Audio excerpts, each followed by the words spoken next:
Okay, guys, we're going to get rolling with our Swath Grazing webinar. Thanks very much, everybody, for hopping on here. Hopefully, everybody can learn something.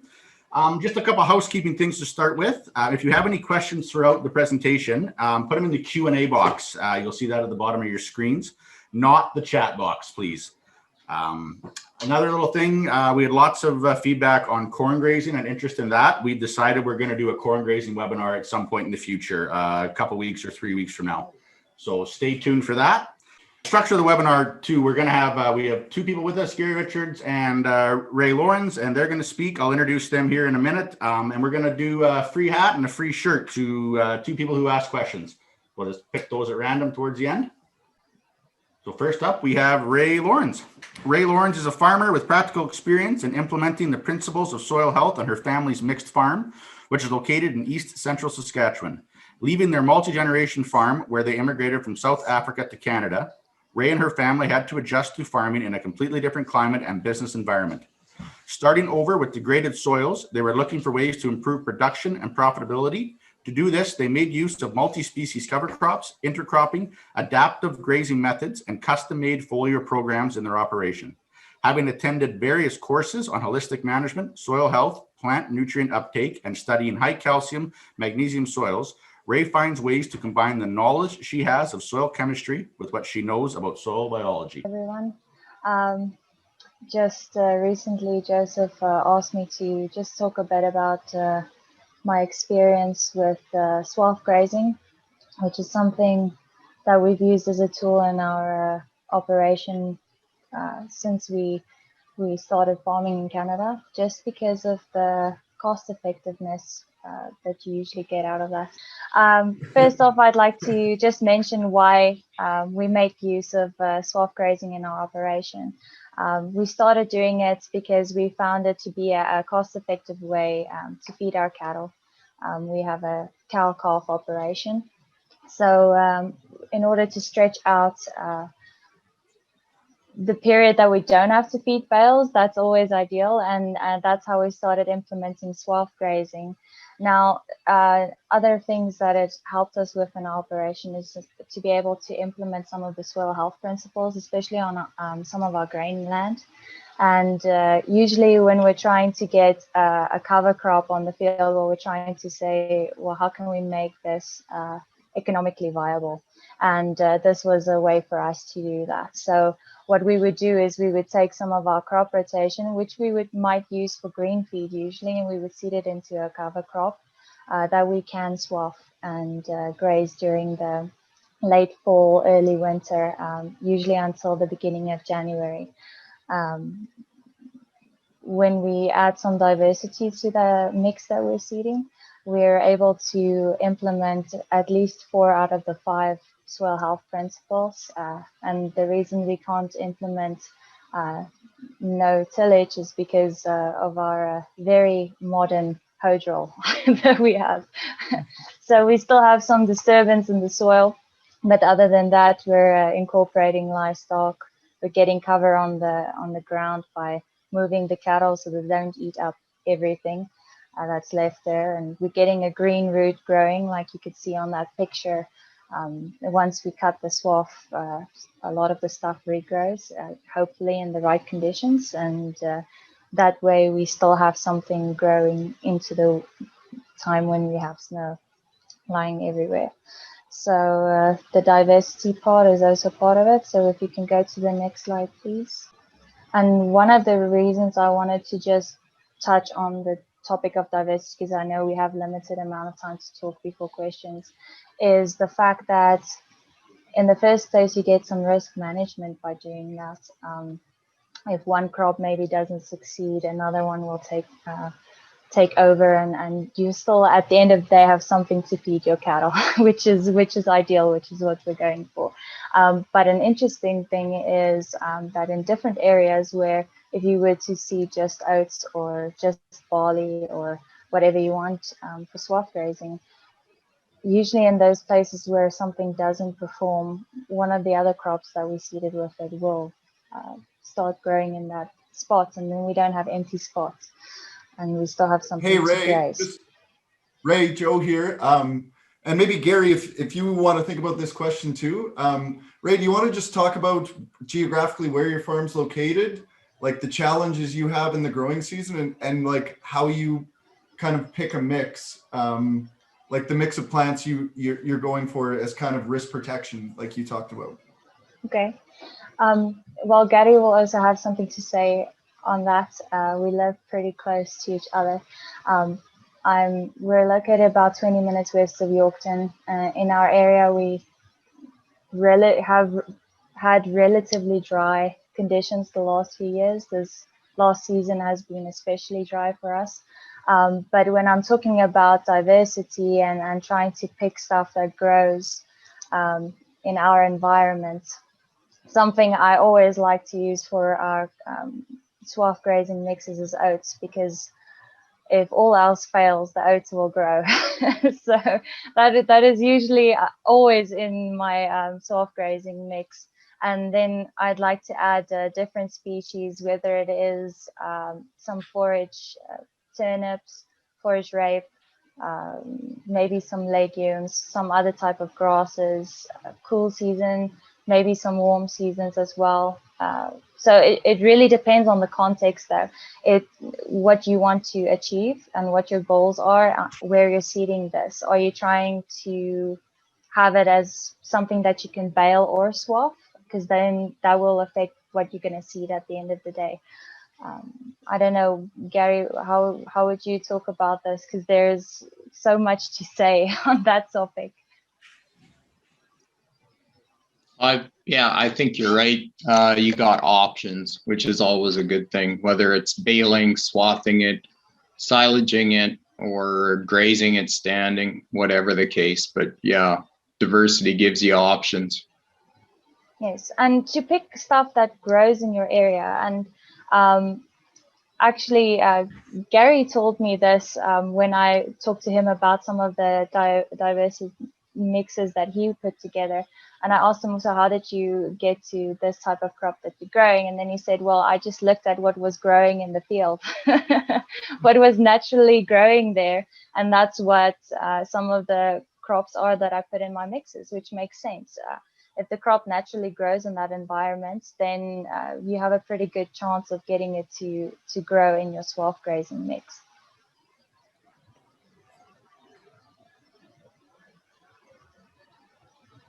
Okay, and this picture that you can see on the previous picture, I just wanted to quickly mention that you could see a lot of forage rape in that. And that was actually a spot where we did some bale grazing. And it was interesting for me to see where we did bale grazing, and there was a lot of litter on the ground. The oats didn't necessarily perform as well, or the grasses in the mix didn't perform as well, but the forage rape really took off. And maybe somebody else knows better than I do, but I just found that that's something that works very well to have in a mix just for scenarios like this. Okay, you go to the next slide. That is a bit of just to show you, give you an idea of the past year, what we've tried to do on some of our severely poorly managed hayland that we picked up. It was not producing a lot. We would maybe get one graze out of it a year, and so we thought we need to try and do something to kickstart the biology, if you want to call it that, or just to get some kind of volume growing there, so that we can have some type of feed for our cattle. And you know, in all of the webinars, if you're familiar with watching these soil health webinars, if they always show these before pictures and the after pictures. Well, I feel at the beginning, and I still sometimes feel like some places on our farm will be very good before pictures. I'm trying to fix that. We are trying to fix that, but I just wanted to give everyone a sense of what it looked like before we seeded a cover crop into this. So you can show the next slide as well. Because when you look at it from the side, it doesn't look bad. But when you look at it from the top and you see a lot of bare soil, that's a problem. that shows you there's something wrong and some type of problem in the management. And I don't have a picture in the slides, but there was some oxidized cow patties in that field, and all of those nice things that tell you that your management needs to change a bit. So just to give you an idea. So what we did is we seeded directly into this the spring of 2020, and went in with a cover crop mix that we were planning to swath graze. And we seeded it with chicken manure as our starter fertilizer. And with the wet fall that we had last year, it actually went in pretty well. As you can see, you can't see that the drill picked up a lot of the grass and threw it and made a lot of sod. It went through pretty clean cut. We were surprised at how good the results were with that. Okay. And this is just to show a few of the species in the mix that started growing. Previously, the field was just old alfalfa stand.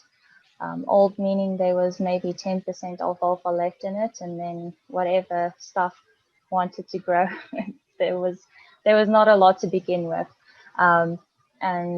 This is just some of the species that started growing in there. We had forage peas, we had some oats, we had some barley, we had some festilolium, sweet clover, red clover, plantain, chicory, and a few other species in that mix.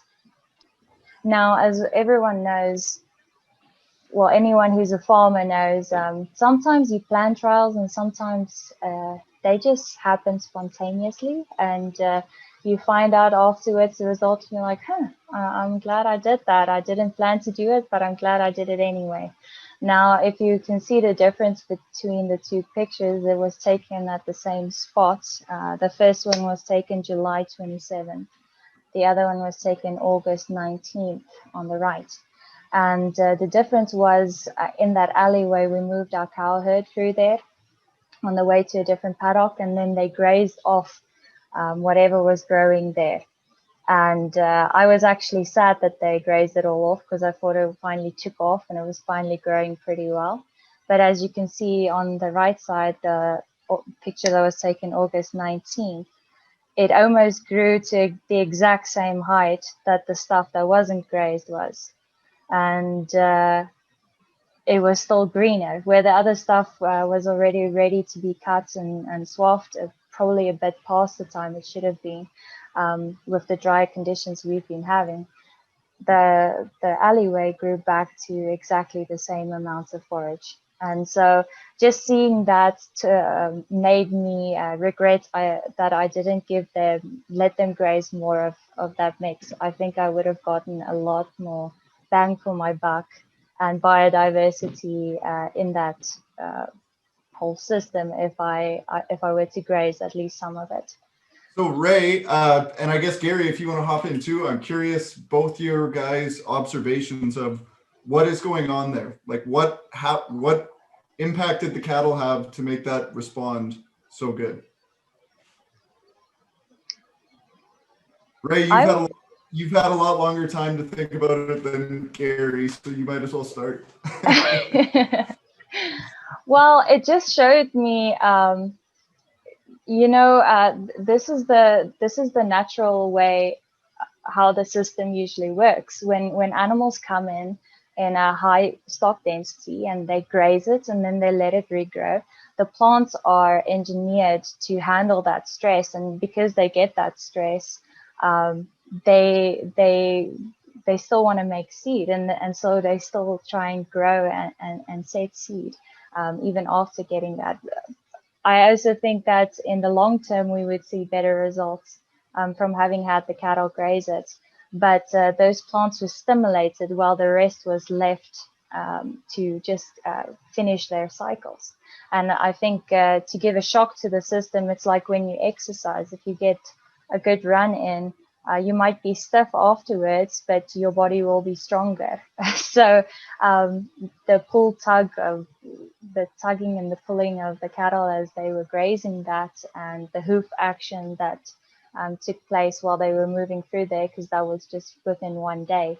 I think it had it might have affected everything a lot more than we would be able to measure. Great Yeah, answer. and I guess, Sorry, go ahead, Gary. well, and I guess my comment would be that's the beauty of these polycultures is they are more resilient, and it gives us more flexibility in our management. And it was swath grazing. Here's an example of doing kind of a skim graze and allowing it to regrow. The other option is to let it grow and then swath it and put it in a windrow, or you could even make silage or green feed out of it, whatever the case, bale it up. But then you can catch the growth on the other end in that scenario. But depending on rainfall, it might just prove to be a better yield because you kind of reset that plant and caused it that stress. And these annuals, that's their one goal in life, is to make seed. So they are vigorously regrowing after they're set back. So again, I think it's what we always see, whether we reset that plant back with steel, whether it's a swather or you're silaging or whatever you're doing, or with a cow. But again, it just gives you options, and the weather is unpredictable, so we need options. We need that resilience. But you would think with the dry weather conditions that stuff just wouldn't regrow, right? You would think that it's either going to die, or it's just going to maybe attempt to make a head of some type of seed, and it literally grew to the same amount of what the rest was. So in my mind, that was doubling what I could have made per acre in forage if I were to graze it all. I have to have the girls in there. They need to make me proud. But just a last point on that trial that we did this past year. I'm excited to see what's growing again next year, since there is some biannuals and some perennials in that mix.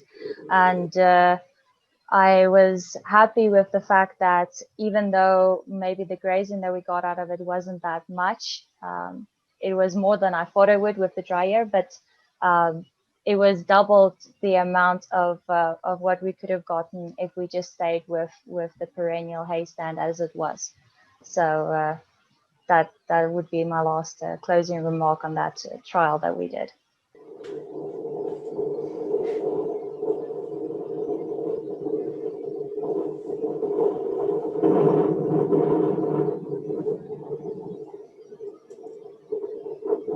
I didn't realize you guys got wind in Saskatchewan. You'll be surprised. Thanks a lot, Ray. That was super. I'm sure there's going to be lots of good questions at the end of it. I know I got a couple myself. Now I will introduce Gary Richards. Gary and his wife Lynn and their 3 children, Rebecca, Evan, and Carolyn, have a mixed grain and cattle farm near Bangor, which is southeast of Yorkton, Saskatchewan. Gary and Lynn came back to Gary's family farm in 2000. The farm was a straight grain operation in 2000, but in 2002, cattle were added back into the farm after a 25-year absence. In 2003, Gary and Lynn took a holistic management course, and they began a long-term effort to integrate livestock and grain production and mimic nature in the production systems of the farm. In order to be sustainable, they realized they needed to firstly rejuvenate the land, and they needed to view the farm as an ecosystem and steward each aspect of it as a whole system. In 2009, they began growing cover crop cocktails to improve the soil health. These crops were usually grazed by the cow herd in summer or used to provide winter feed. Swath grazing polycultures is one of several strategies used to decrease production costs on the cow herd. Thanks for being here, Gary. Go ahead. Okay, well, thanks for the invitation to be here, and hopefully I can share a few things about our journey. I guess if you want to put up the next slide, that's kind of tells you a bit about our history and our journey, little bit about our philosophy. When we come back in 2003 and took holistic management, we started looking at things a lot differently, of course. And just the fact that we can take free input, sunshine and rain, and turn that into marketable commodities. We learn things like the wealth is in the land, and things like quality of life and investing in people and relationships, all that kind of stuff, which plays into some of the reasons we swath graze. In about 06, 07, I heard Gabe Brown speak, and he was a little ways down the journey of his own, and I started getting really interesting cover crops and polycultures. So 09 was our first cover crop, and back then there was things like bugs in a jug and amendments that you could buy, but there was very little research. So my background, when I went to university, I became a pharmacist, and I'd always ask for trials and proof that this stuff actually works. So in the end, there was none. So we took the approach that we would just use plants and animals to mimic nature and build our systems that way. And that's, you know, kind of the approach Gabe Brown had been taking, and fortunately he was able to be one of my mentors in this. So we still kind of continue that approach. Not to say there aren't amendments out there that work. We just think that we've been able to do a fair bit without them. So I guess maybe if you want to go to that first slide. Yeah, there we go. So swath grazing does a bunch of different stuff for us. Gives us flexibility. It's in our rotation with grain. Gives us resilience. Gives us options as far as feed. And it helps build our soil and our ecosystem. The other thing, it can help with quality of life. Kind of do chores every 3 days, move a wire. And it also gives us an opportunity to target areas in a field that need to be targeted to improve. So we'll always put rows of bales out there, and when we're going to move to the next move, we might feed for a day. We might just put bales out on some hills or some saline areas and bring in some fertility with the cattle. And as well, it's a good way to terminate, and Ray touched on that, poor perennial stands, and just to go back and kind of rejuvenate them with polycultures and cattle. So that's worked really well. And we got a little disc drill that we used last year more so, which worked great. It also gives us, and this picture here is just a picture that I took. We always, and maybe I'll talk a bit about the blend we use. When we put together a blend, I want to use a bunch of grasses that have a waxy leaf. So barley, annual ryegrass, millet, those are all good grasses that have waxy leaves that shed water. So you get better nutrient retention in your swath. We'll throw in some oats just because, like Ray said, oats grows, you know, that's going to grow. We put in brassicas, and whether you use turnip or kale or collards hasn't mattered a whole lot to us. Supposedly some of those like the cold a little better than others. We'll also put in some chicory, plantain. We'll put in some perennials, alfalfa, red clover, few peas maybe, just to add a little nitrogen fixing in there. Winter triticale is something we like to throw in there. Just again, we're targeting not just the what goes into the swath, the windrow, but we want some regrowth. So whether you skim graze it first and let it regrow and swath it late, maybe in October, or whether you seed it early, swath it in beginning of August, and we'll get a picture of that. Maybe you can put the other picture up. Sorry, we're on a bit of a delay, Gary. There we go. So there we're swathing in August, and you can see there's a lot of big leaves where the windrow isn't. And so you're fulfilling a lot of the regenerative ag principles there with still having the green plant growing, still harvesting sunlight. And then in the end, on the right there, we get regrowth. And that nice green regrowth is available to graze when the cows do go in there. And it's a nice balance, because if you've got chicory and plantain and ryegrass and some clovers and alfalfa and whatever else, winter triticale growing in there, it can be quite lush and really good nutrition.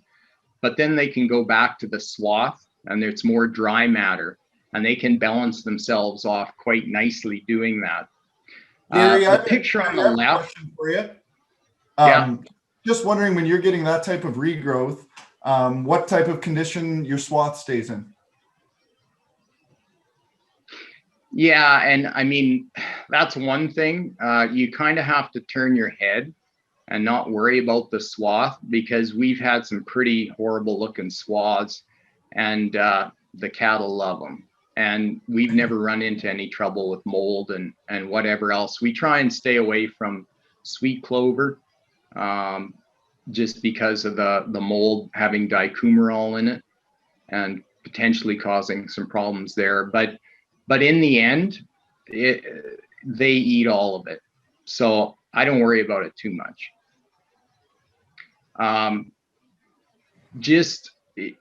When I do a budget on swath grazing, that windrow hopefully will give me about 130 grazing days per acre.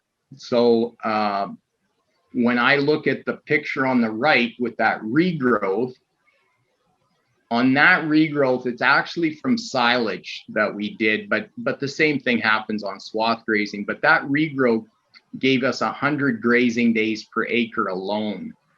So if it happens to just hit perfectly, you can grow an immense amount of feed and have huge soil health improvements all in 1 year. Now, last year it didn't work out like that. We were dry. But in the end, if you set yourself up for success by doing little things management-wise, a lot of times, it'll happen. It might not happen every year, but, that's farming. It won't happen if you don't set yourself up. I agree with Gary that the regrowth is a bonus. If it's not there, then it's not there. But if it's there, that's the first thing the cows go to. How the swath looks, it could be a bit moldy, maybe, depending on the type of fall you had, if it's dry or wet or whatever. But if you look at the weather conditions, right, you monitor, you observe.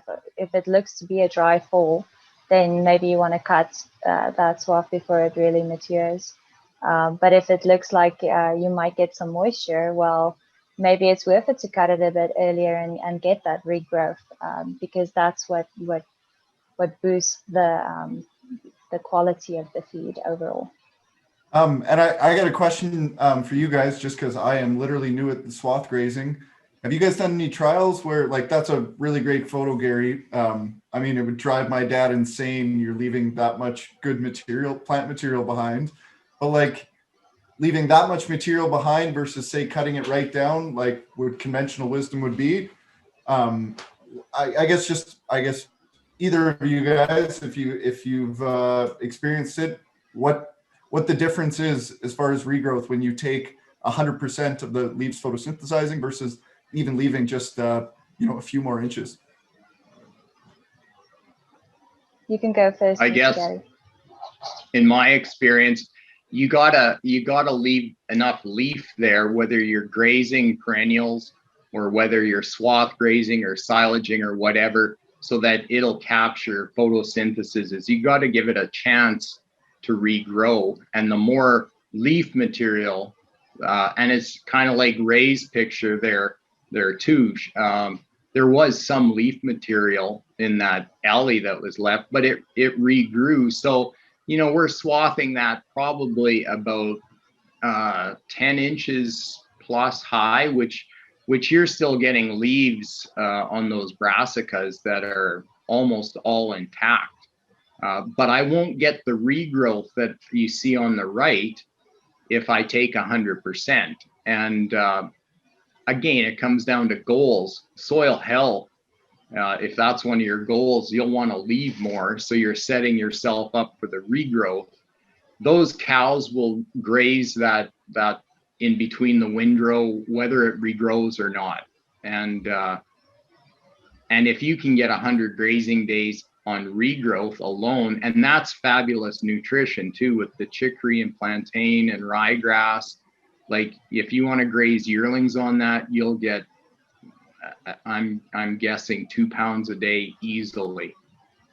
So I don't think you can go wrong by leaving a little extra leaf. Yes, I agree with Gary. What we found is the shorter you cut it, the less chance you have of regrowth, depending on what the weather conditions look like.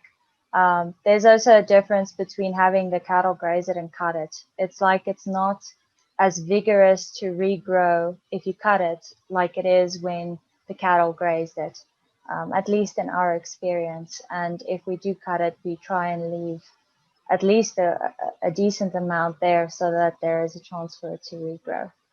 Just to touch on that point, Ray, we had like our launch year with Covers & Co. was this spring, and we had several farms graze it, several farms cut the full season as winter forage, but there is just something symbiotic between an animal, a cow or an animal, and that plant. Like the regrowth vigor was, it's just, you could tell exactly which ones were cut with a machine and which were cut with a cow's mouth. So it was super cool to see, and our results were the exact same everywhere. So, and didn't mean to hijack your presentation, Gary. No, not at all. Good question. I'll just make a note on this picture on the left. That's taken a few years ago. That was about the middle of November 10th, 15th, whatever it was. But we had combined winter triticale and hairy vetch there. And that was the regrowth in November. Part of the reason, and if you look, there's hairy vetch, there's winter triticale, there's ryegrass, there's clovers. But I never seeded any of that particular year. That's why when we do swath grazing or any kind of polyculture, we're always putting in some perennials just to build a seed bank in there, so that in a fall like that where you got moisture, didn't freeze real early, no snow, you're going to have that stuff grow. It's going to come and start growing. And I'm into the cheap way of farming. And if I can build that seed bank and have that come, and those seeds could have been seeded 3 or 4 years previous to that picture, but they just lay dormant. They're hard seed, most of them. And when the condition's right, they appear. So that's just a side note. Gary, I had a similar story this fall. We had cows grazing on corn vetch where there was substantial vetch. I took a spade out the 17th of November, slid in perfect. I got some really nice pictures of some earthworms and some nice aggregated soil. And without even thinking, I just went to my Piola ground, went to stick the shovel in, couldn't make a dent in it. So it's just living plants give energy to the soil, and that results in biology, which create heat and a positive living environment. Yeah, for sure. Maybe you just want to go to the next slide. Yeah, there we go. And I'm just going to make a comment on genetics, which is kind of the middle picture there, but the right type of cow helps in this whole thing. So we want a cow that kind of is a barrel with legs, lots of gut volume, lots of capacity. That picture where that little black cow is just stockpile that we're grazing real late in the fall. But this whole swath grazing thing works a lot better when you have cows that have been raised in that environment as a calf. They've been educated by their mother that this is life, and led to believe that it's good, and that's just the way it is. And to have cattle like that can consume large volumes of low quality of forage, they will thrive. So our cows are 1,100 pounds, give or take a bit, as I say, with big gut volume, and that helps a lot with this whole thing. You do want to watch. I guess maybe I'll just make a couple comments on our swath grazing. Deer can be a problem. I think Ray might want to comment on that. Maybe your dad would sooner comment on that. He's had his frustrations with that. But and it gets to when you graze the swaths, and sometimes we'll put cows in the end of October with their calves, and those calves just keep gaining. A lot of times, if you leave them on perennials, the perennial grasses are playing out, and the calves aren't growing as well, and they can get run down. If you put them on something like this, end of November or beginning of November, they just keep growing. They keep putting on pounds. They're on their with their mother, and that's worked really well. I know if you leave the swaths, you always run the risk of a foot of snow real early, and it just makes it a challenge. And the other thing is the deer, and once the deer get in, they don't leave. So that for us can be an issue. Yeah, I don't know if I have a lot else to say. Again, that picture on the right, just a side note on that, but there's some pretty puny looking sunflowers on the left, and there's some real nice ones on the right. That's the difference that soil health makes. The ones on the left were seeded in some land that we had bought, and it was wheat canola. And both those sunflowers had the same kind of fertility. It's just the soil was different. They were on different pieces of land. So that's what swath grazing can help you out with. There's evidence right there. The cows, you can look at them. They usually do quite well. And, cost wise, I would say on an average swath grazing crop, we're probably close to $1 a day per cow, depending on what we need to put into it for fertility. And we did a trial last year where we fertilized and we didn't fertilize on some land that we've been using regenerative ag now for probably 6 or 7 years at least, and there was very little difference in forage yield between those two. Nice. Well, So that's I awesome. think I think I see the guys writing down questions like crazy. So yeah, I know we're going a little over time, but we got lots of questions for you guys. Those were awesome. So I'm just going to come in here. I am not an experienced. I don't get to introduce you? No, you do not. Okay. So yeah, I am not an experienced swath grazer. I had a 15-acre hayfield that we calved cows on this spring, and I wasn't sure what to do with it, so I wanted to do this little trial. I mean, you're really going to know I'm not a seasoned swath grazer because I'm taking pictures of elk in it, and I think they're cute. So there's probably people here that want me dead. So our idea with the swath grazing was because we've got an initial growth. It was a perennial hayfield. We'd kind of a wet spring and dry summer, so we had some low spots we sowed with a warm season cover crop blend. So this is what was in the blend. Basically, the big cereals were German millet and sorghum Sudan grass. Even though the millet kind of took over everything, this is why we use diversity. Buckwheat, sunflower, and cowpeas as far as warm season legume. And then I'll stick with the trend with what these guys are saying, throw some oats in there just to make sure something grows. I like to tell people it's because like if it gets really, really wet summer, nothing grows better than oats, of course.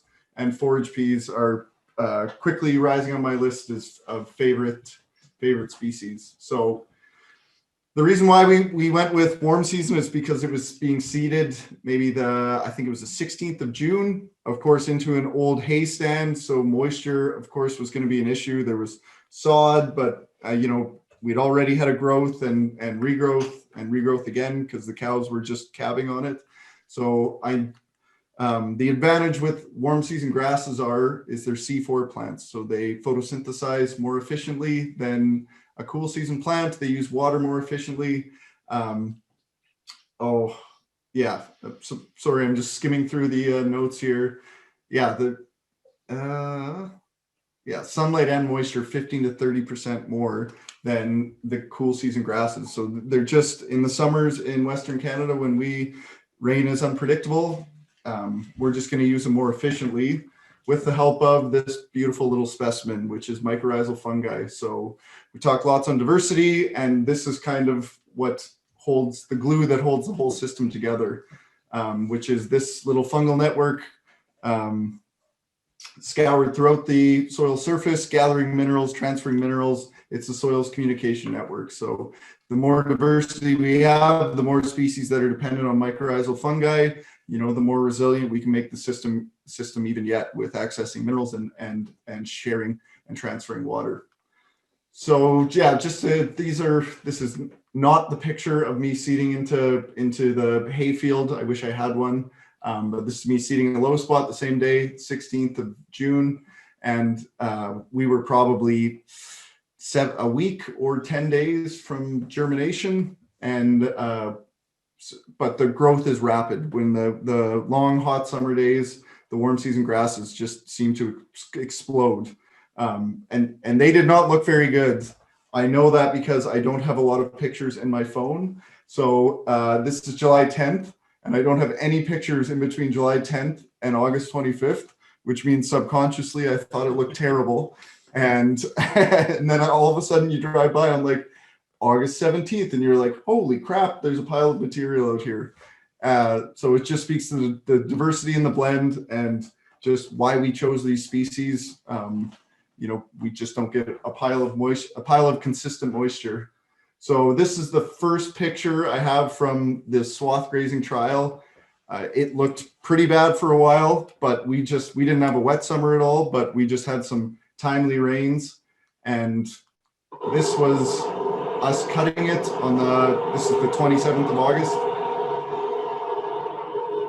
As you can see, plant diversity, the right species, which are we chose a warm season heavy mix. It doesn't take much moisture, and we can choose the species that to set us up for the best chance of success. So I'm not sure how much rain that crop had on it, but it wasn't much. And you'll see when we get into the kind of the economics of the grazing cattle on it, it was it turned out to be a good amount of biomass. This is my cute elk.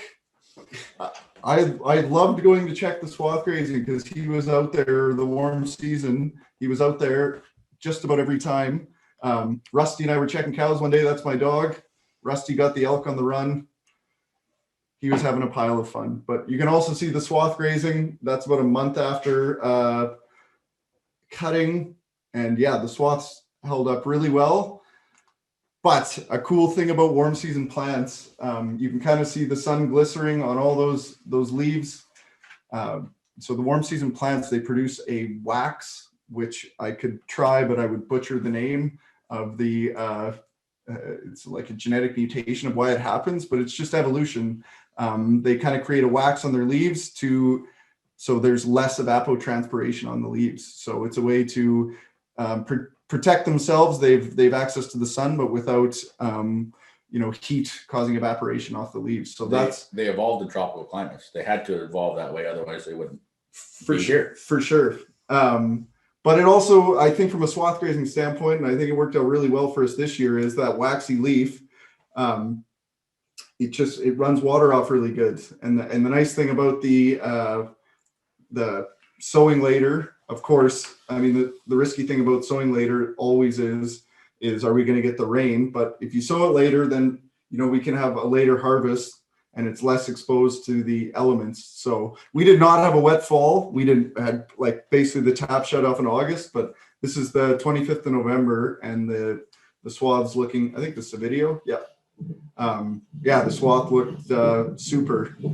And then I'll agree with Ray. I love to show off my girls. So this is them on the 21st of January. They're coming off grazing.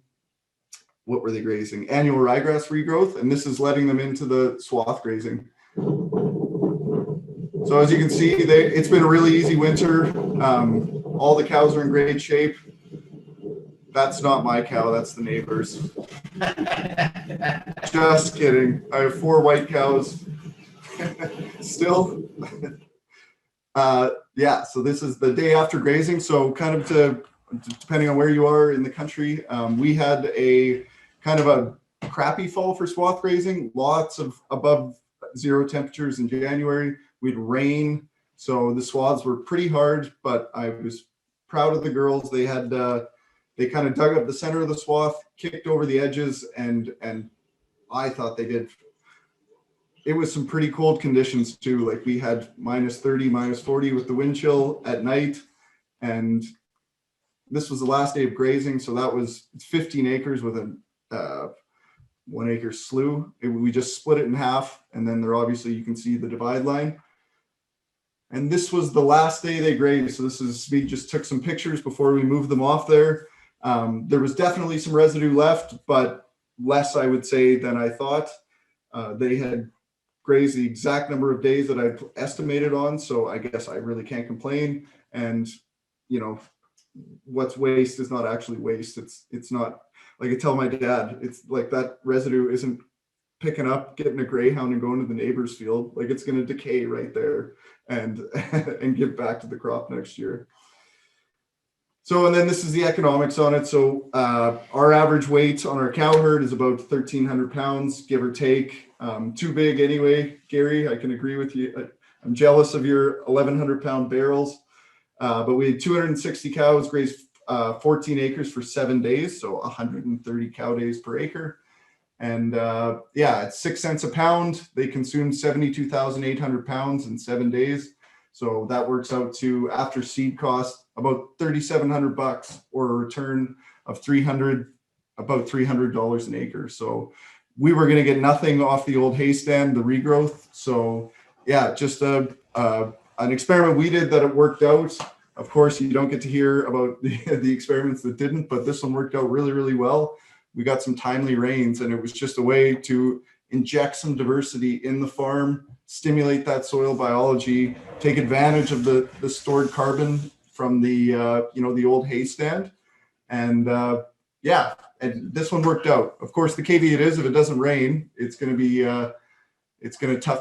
tough to make feed. But I guess have either of you guys tried swath grazing warm seasons, or what do you think of my thought process on the warm season grasses or warm season blend?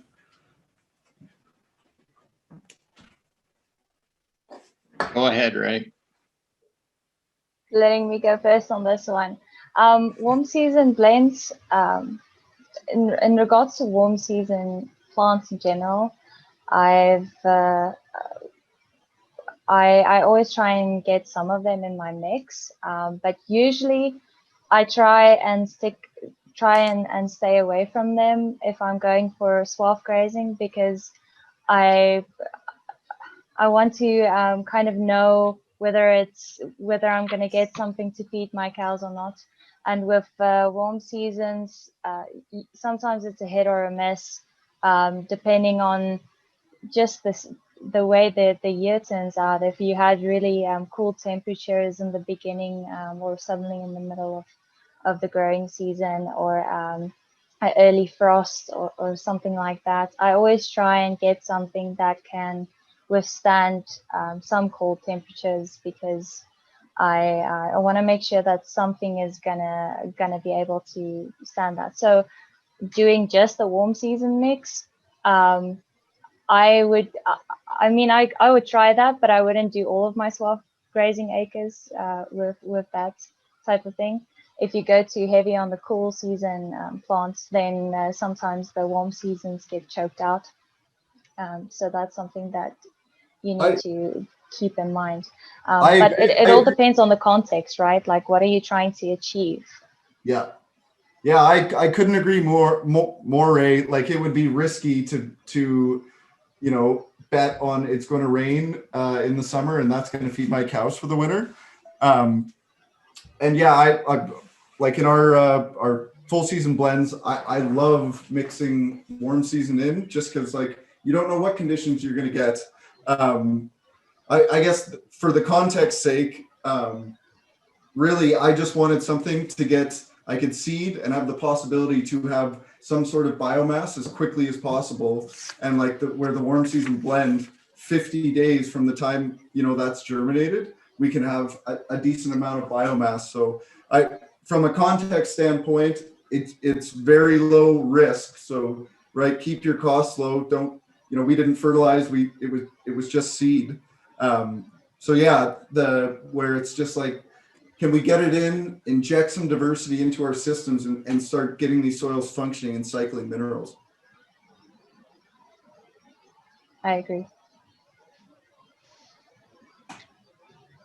Yeah, I guess my comment would be everything you guys have already said. I'm typically not patient enough to wait till the soil warms up enough when you should seed the warm season kind of grasses, but yet they have a lot to offer. They sequester more carbon just the way that they function, and diversity is something different rather than just cool season.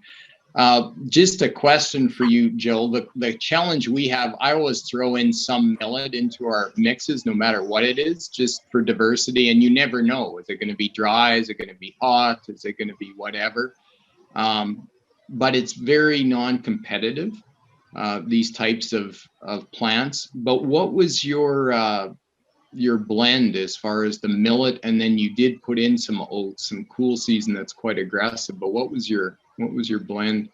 Yeah, basically the oats and the forage peas are just in there for diversity. So, right, and like extend the growing season. So like Ray said, if we had frost or, like a -1, -2, probably our warm seasons are done, but we at least still have something photosynthesizing. If I was to do it on that specific field again, because we did after an early frost had a pretty open season, like an annual ryegrass or something like that would work really great. But no, it like diversity is king. That was supposed to be a heavy sorghum mix. For whatever reason, we didn't have much success with sorghum this summer, and the millet that we had in that blend, it just took over. Basically, it was close to a monocrop millet field as you could have, and there was, I forget, 4 to 6 pounds or something an acre. So it was just the right conditions for millet at that time.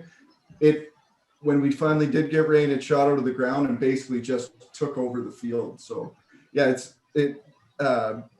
I think diversity is important, but even in like, if you're going to go a warm season heavy, like I agree, like I don't want to sow warm season in June, but as far as context goes, if we're later in the year and want to get something rejuvenated, like diversity with a warm season, I think is even more important because of the unpredictable conditions that that we could see. Not only no rain, but like cool conditions come fall when those plants are hitting maximum biomass. Yeah, I guess we'll head on to the questions here. Just a reminder, we've got lots of questions in the Q&A box. Just a reminder, put them in the Q&A box, not the chat box. So first question here. What was the seeding date on the road pasture? I assume that question is directed at Ray on that slide she had.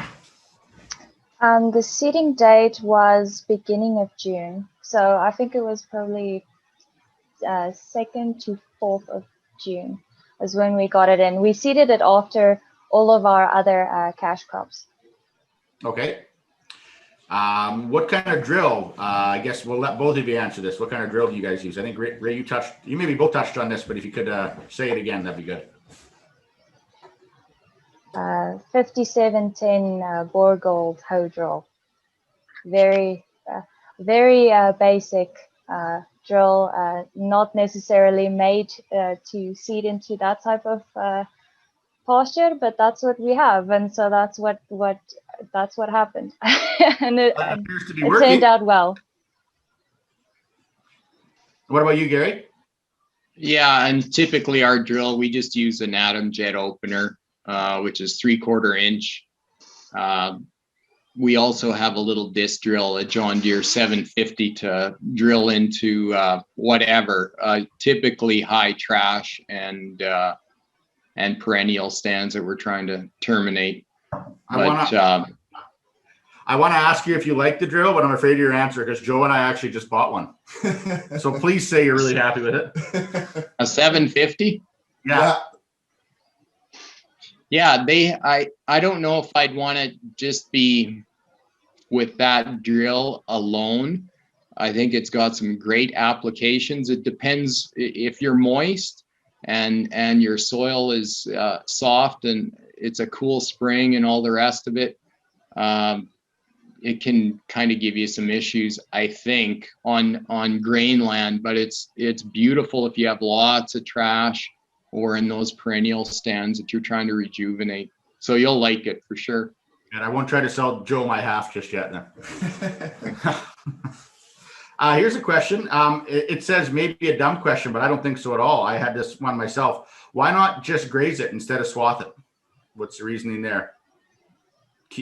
Saving nutrients is my guess.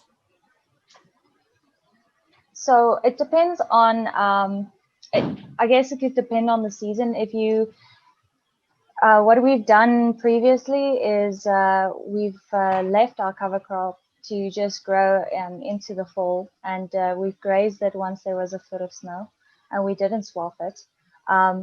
What we do sometimes is if we see that the crop is starting to mature, then it is, to us, it's a better option to just swath it, because then you still have the option of that regrowth, and so that the crop doesn't completely mature.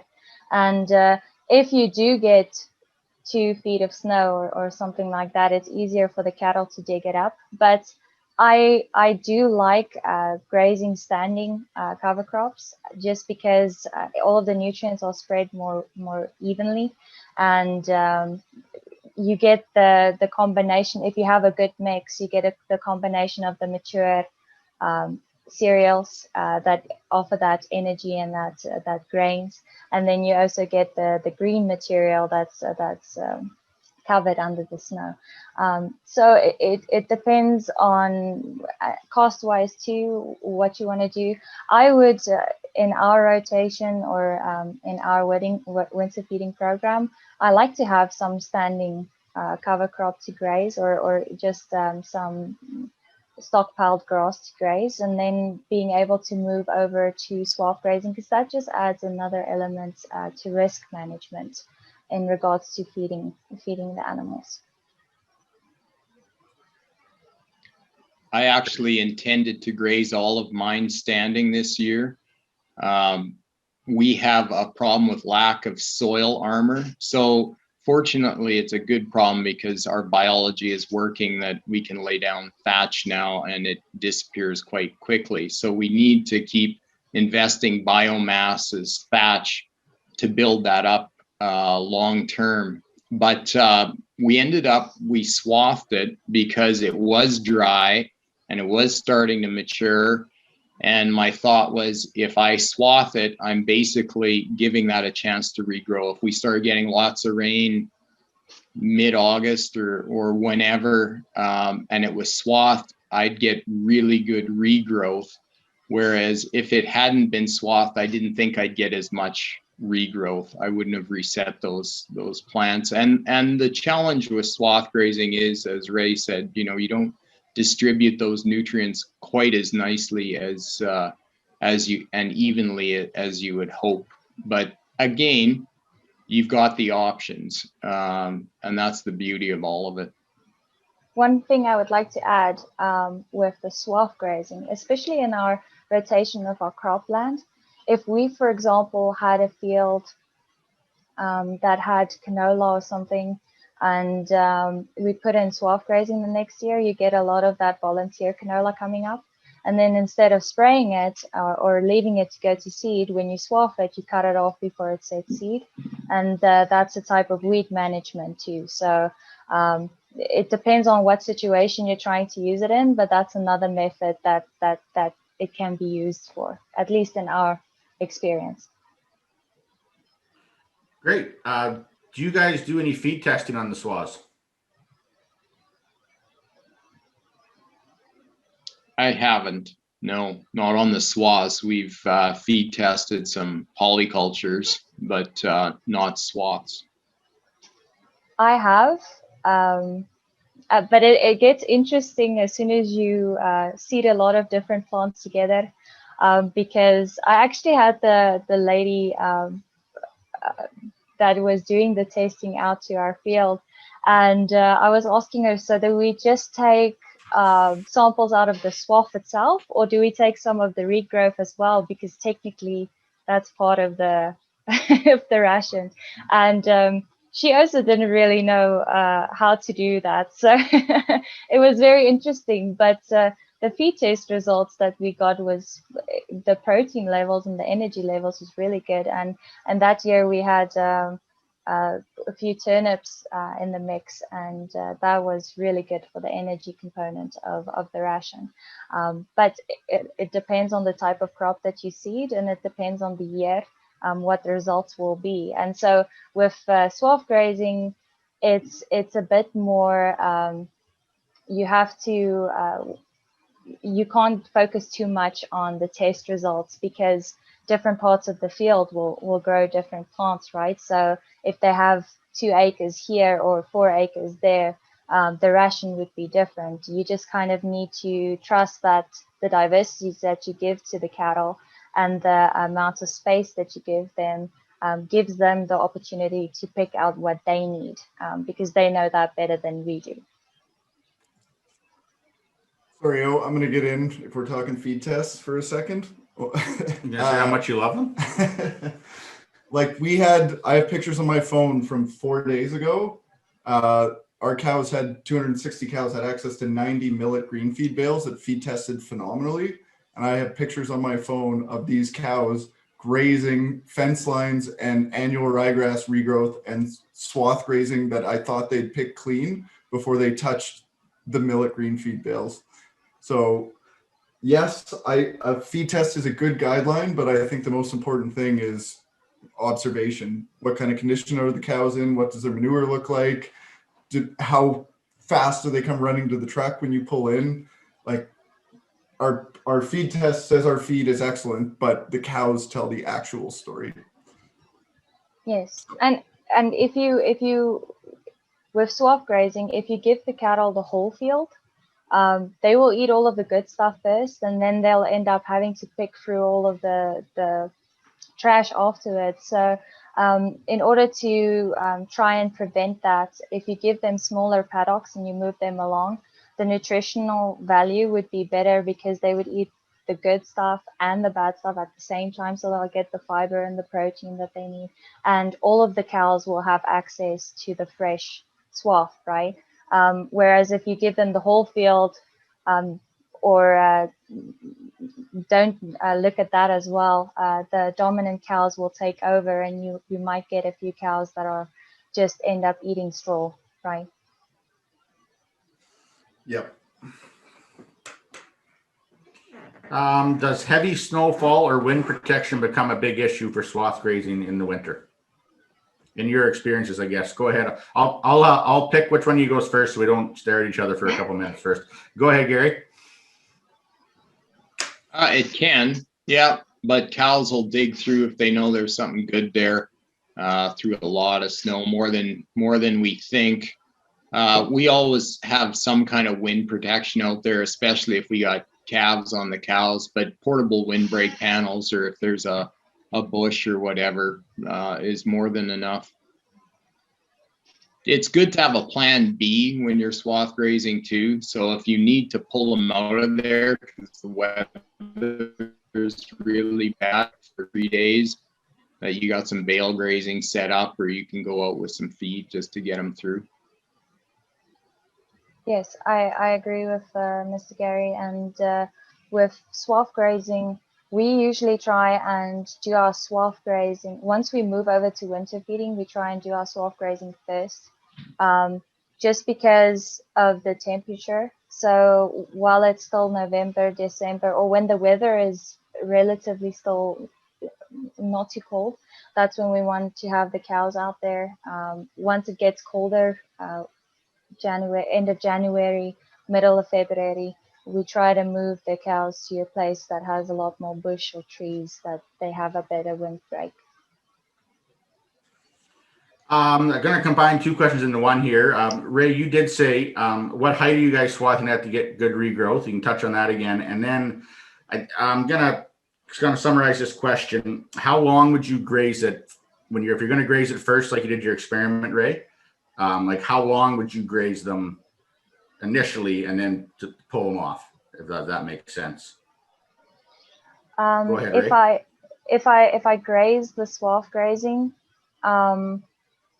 before in the beginning of the season, I will try and move them very, very quickly, and I would try to leave a lot more material behind than you would if you were to, for example, just grazing it once and leaving it for a adequate rest time. I would try and leave at least half of the material behind and just move the cows through there and not give them a chance to go back to the regrowth. That would be my go-to. I haven't done that on a large scale yet. This is something that I still need to try myself, but that would be the way I would approach it.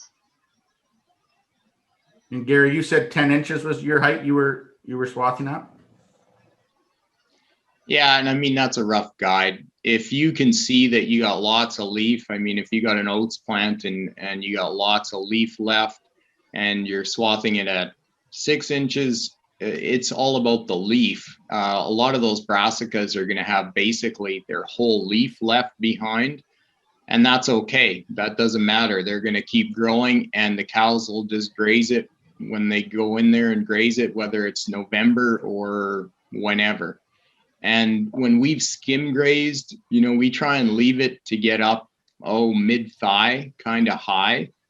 And so you got something there. And then if you take roughly half of it at the most, so you leave a lot behind, it's there. It's going to capture sunlight, and it's going to have energy in that plant to regrow, and it's going to be stimulated to regrow. So it all depends, but it's just, you can figure it out by what you're leaving there. And if you're in doubt, leave more. And keep the cattle tight. Yeah. What tonnage per acre do you expect from swath grazing? I guess this will really depend on the height you're cutting it at, but just a general number, Gary, what do you figure for tons? We actually did a forage yield on some of our stuff last year because we had a with nitrogen and without, but we ended up, we had almost 6 ton per acre, and then about 5.5 where we didn't have nitrogen. So that was a dry year. Of course, that's shaved right down to the ground. So you can figure it out. I budget for about 130 grazing days per acre. Hopefully we get more. So just to touch on Gary's point, on our like the experiment you guys saw, our swath grazing, we were 130 1,300 pound cows per acre per day, and that equated to 5,000 pounds dry matter per acre. So if we're thinking bales, like 3 bales an acre or something like that. I would say that's pretty good for warm season. that I was very happy. Not bad. I think we do get probably, if I'm being honest, we probably get more consistent summer rains than you guys. So, Well, especially this past year, I don't think we can really use this as a past year's results as a gauge to exactly what the norm is. yeah. When do you guys calve? When do you wean? And do you ever background the calves back out on the swath grazing with their mothers? Ray? So we've actually moved our calving date back, and we calve middle of May. We start calving, and we still had the calves on the cows when we started grazing our swath grazing. We don't wean them until they're being sold, or if we do background them, we'll wait until probably sometime during December. And I've actually learned a lot about that in the past year, talking to other people, because the first time we started calving in beginning of March, and we could quickly realize that's not something we want to continue doing. So we changed it. That only took Joe 15 years to figure out. At least 15 years. No, we learned pretty quickly. We're Africans. We don't like the cold that much. Gary? We start calving May 20th. And this year we weaned early just because of feed issues. We wanted to make sure we had enough feed, but typically we wean mid-December, beginning of January. And so we'll kind of background those calves on the cows. I think there's potential to swath graze those calves going forward with a few babysitter cows once they're weaned into January. But again, it all depends. You know, the beauty of all of it, and I've said it before, we've all said it, is the flexibility of all of this, and to have options. So this is a good option. And in fact, I've grown millet in the past and let it go right through winter, and the neighbors thought it was going to be just a major wreck, but we swath grazed it in April, and other than some compaction issues, it worked beautiful. There wasn't any loss of nutrients hardly, and the deer don't touch millet, so it worked great. Fortunately, we seeded in the spring and we got rain and we got a nice canola crop, but it could have been a bit of an issue if it wouldn't have rained right after seeding.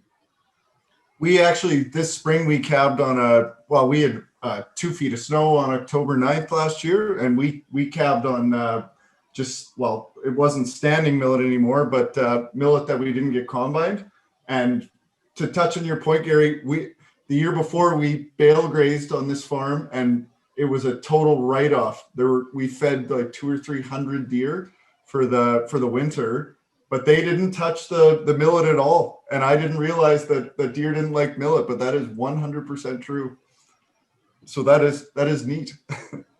Sorry, go ahead, O. Well, just the next question is kind of to summarize it. If something happens, you can't graze it. We'll go back in the spring and then graze it. If there's just way too much snow or something, that's an option. And you mentioned, Gary, that it'll hold its nutrient value really well. Yeah, and that's kind of why we use the waxy leaf stuff, the annual ryegrass, the millets, the barley. But when you get that kind of stuff happening, I mean, it might happen once every however many years, 10 years or whenever. But yeah, there's always salvage value in that stuff for sure. How do you manage the clustered residue in the spring? Ray, sorry, I forgot I was supposed to pick one. We harrow it if it's really a lot. It depends on the type of drill that you have. If you have a disc drill, then you don't really have a problem. But with the amount of residue that was left behind, we harrowed it in the opposite, like if the swaths was lying east-west, we harrowed it north-south. I don't know what you call that in English, so I'll just explain it with directions. And that spread out the manure and the roughage that was left behind. well enough that we didn't have any problems seeding into it afterwards. Yeah, and for us, same thing. We will heavy harrow. The disc drill will cut through that if you've got a disc drill.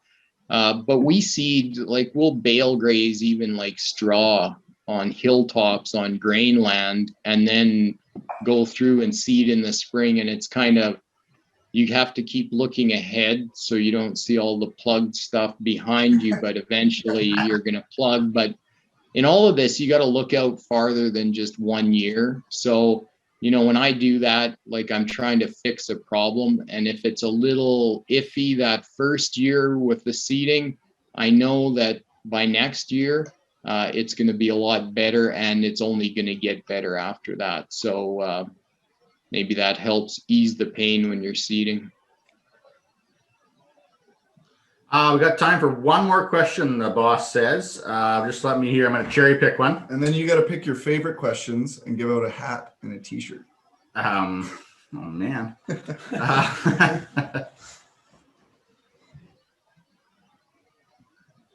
We've actually touched on most of them.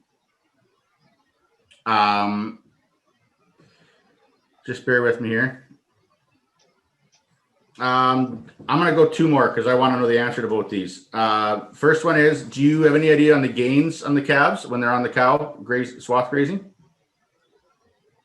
Excellent. Gary. No, no, we haven't weighed calves, but I would expect they're going to be well over a pound, pound and a half, maybe, depending on the swath grazing. I have not weighed the calves at all, but what we have done is we separated on one of the years, we separated some of the calves that we wanted to keep as replacement heifers, and we started feeding them separately on a program, while the rest of the calves were still left with the cows in the swath grazing. And you could visibly see that the ones that was left with the cows looked a lot better than the ones that we took out and fed separately. So weight-wise, I can't tell you, but there's definitely a benefit of avoiding that adjustment period for taking the calves away than just keeping them with the cattle. And I know some guys, what they do is they separate the calves and the cows if they want to wean them. But they still want to keep them on swath grazing, and then they have the electric wire between the cows and the calves, and some of them might, you know, crawl the wire or so, but that was one of the methods that some of the guys used so that they could still have the calves on the swath grazing. Hey, Ray, and Gary, I guess, as well. I'm going to put on my Gabe Brown hat just because I know both of you guys have relationships with him. And I'm gonna push back on you, or I'm gonna pretend I'm Gabe Brown. Ray, those calves you're pulling off and feeding separate, they're not learning how to be cows on your herd. So what is your, obviously you've thought this through and there's a reason for it. So what is your thought process of why to pull your replacements off their mom instead of the other ones? Honestly, in retrospect, I think that was a mistake. I really regretted it afterwards. I wish I kept the heifers with the herd because I feel like you want the cattle that adjust to your system. You don't want the cattle that do good in a system that is really not fitting your operation. And so I do regret doing that, but it was a very good learning school for me in a sense to see them doing that. And I should have just the reason we did that was because we still had the bulls with the cows, and we thought that, well, you know, at least if we have the heifers separate, then we don't have to worry about sorting calves when we start selling some. So it was just basically a logistical decision at that time, but I would not do it that way again. It was just interesting to see what happened because we did that. It's usually we are the ones that are at fault when something doesn't go right, and we didn't observe well enough, or really think our decisions through at the time. Well, excellent answer. And I think like it's, Gabe has inspired us to change our replacement heifer program as well.